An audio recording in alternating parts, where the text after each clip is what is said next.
Good afternoon, and today we are discussing the English Reformation. The English Reformation did not have the same spiritual foundations as the Reformation that was going on in Europe at the time.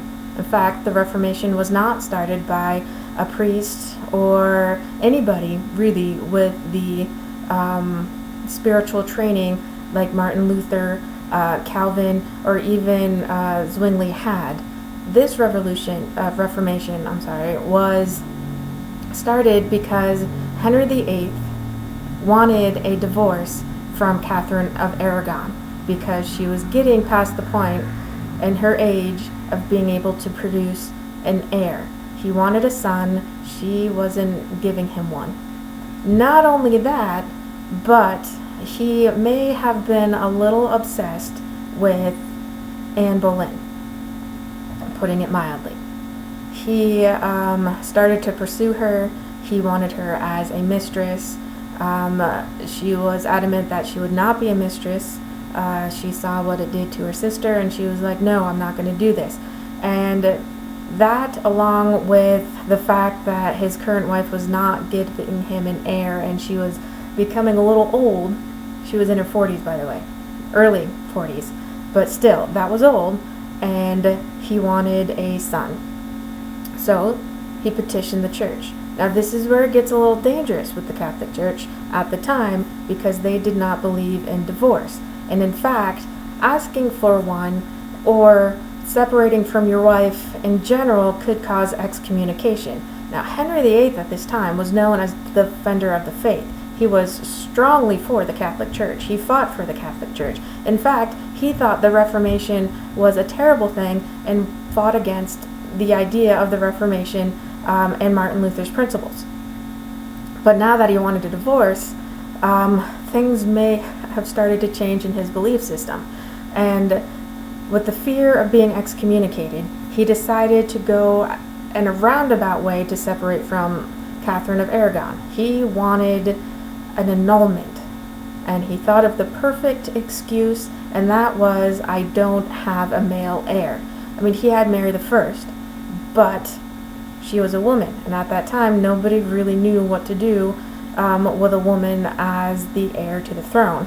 And so he thought, this is it. I don't have a son, she's not giving me a son, I'm going to use that as the excuse to get an annulment. So he petitioned the Pope.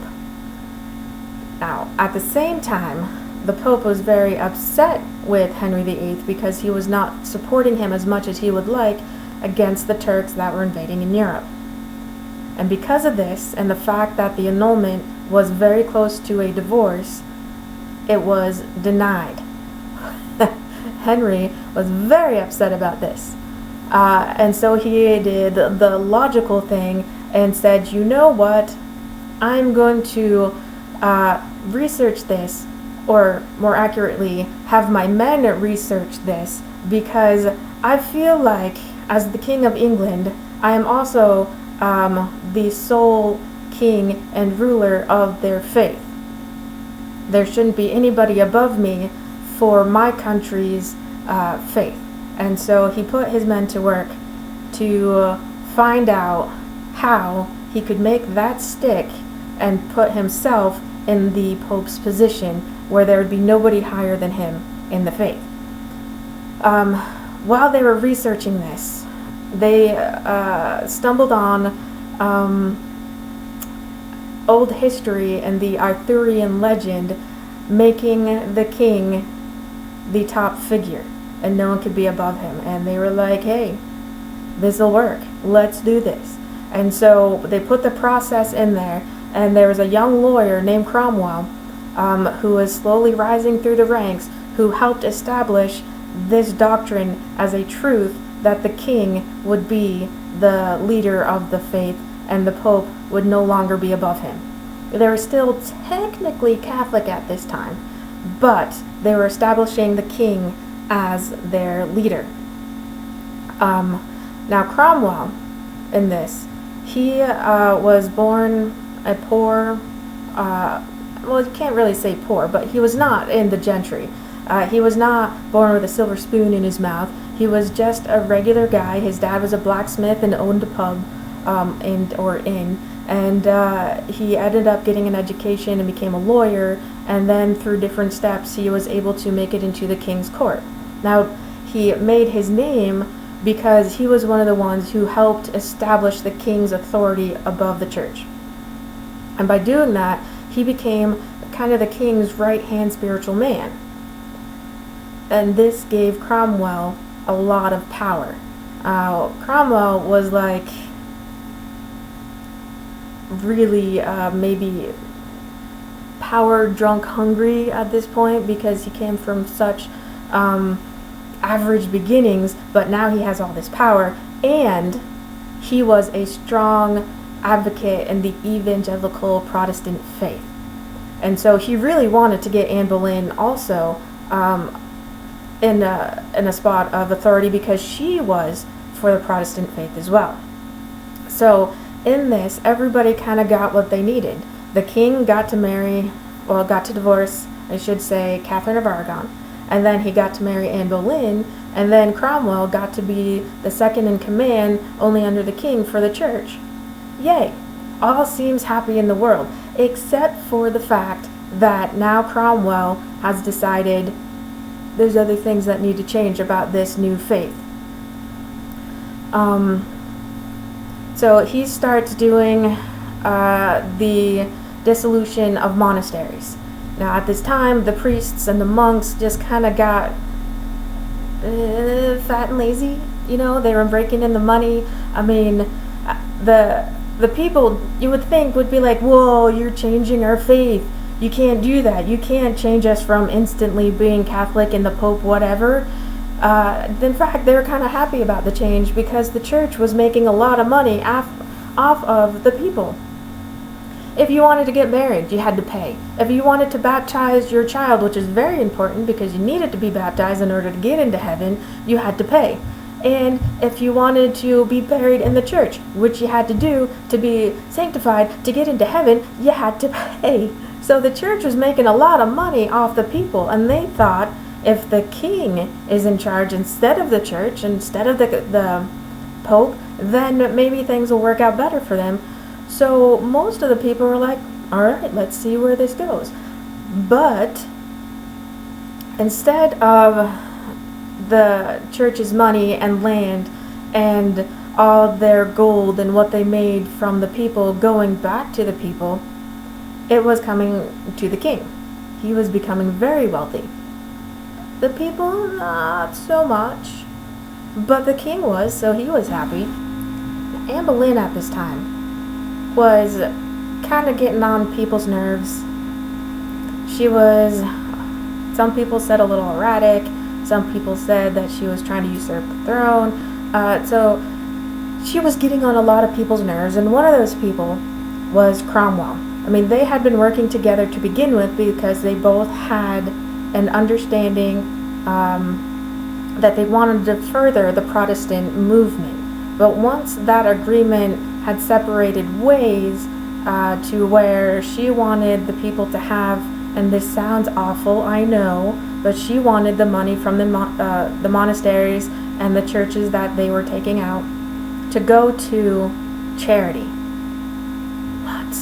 It's insanity. But yet, Cromwell was bringing it towards the crown. He was bringing it in, filling the pockets of the king and of those around him, and he didn't see why the money needed to go to the people, because why would he? But he was siding with the crown because he wanted the trust of the king. He wanted to keep his position of power, and Anne Boleyn was getting in his way. She was also becoming very erratic. She was also kind of getting on the king's nerves because he was like, why won't you be happy that I have mistresses and leave me alone? And she's like, I don't want you to have mistresses, pay attention to me. And things were getting tense. And so there may have been spoken words, there may not have been spoken words, but Cromwell understood that, oh, the king needs me to free him of this marriage of Anne Boleyn. So what he did was bring charges of her of incest and treason. And yes, she was beheaded. Now, which is ironic because she at one point in a very public argument with Cromwell said that she would like to see him with his head separated from his shoulders, and she ended up being the one who was killed for treason. It's kind of ironic.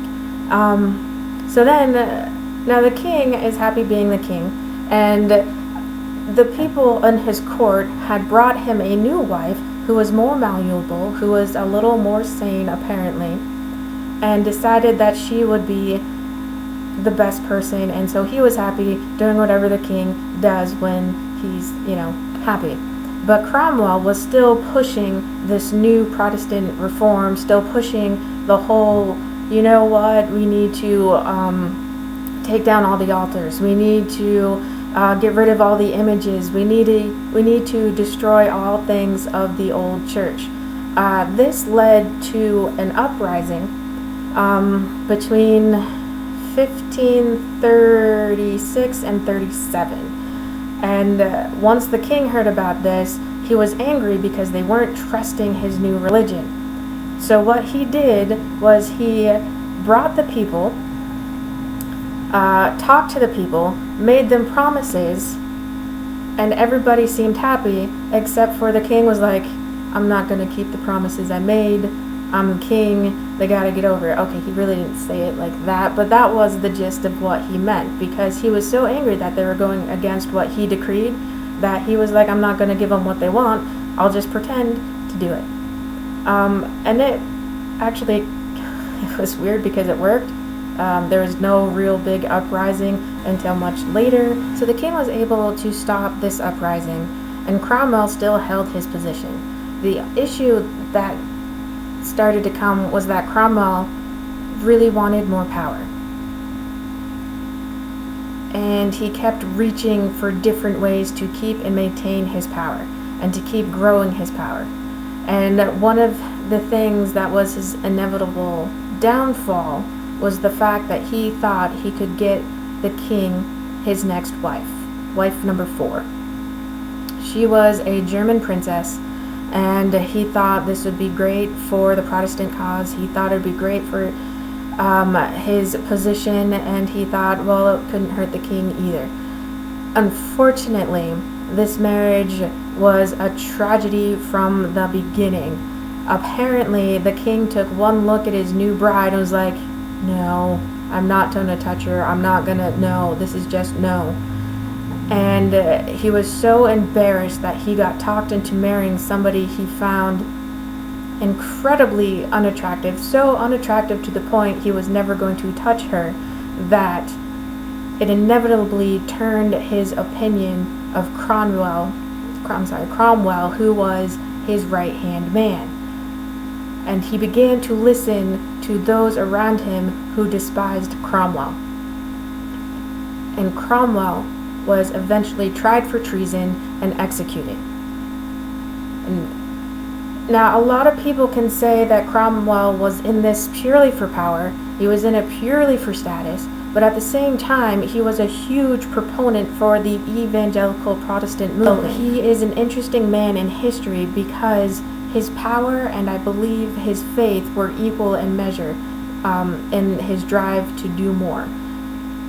The beginning of the English Reformation is really fascinating. In the end, it turned to where the king couldn't decide if he wanted to be more Catholic or more Protestant, and so what he did to kind of balance that equation was he decided to kill 3 ministers on each side and be like, now we're an equal religion. Okay, now we're an equal faith. I've killed 3 people from the Protestant side, I've killed 3 priests from the Catholic side, so let's just call it even.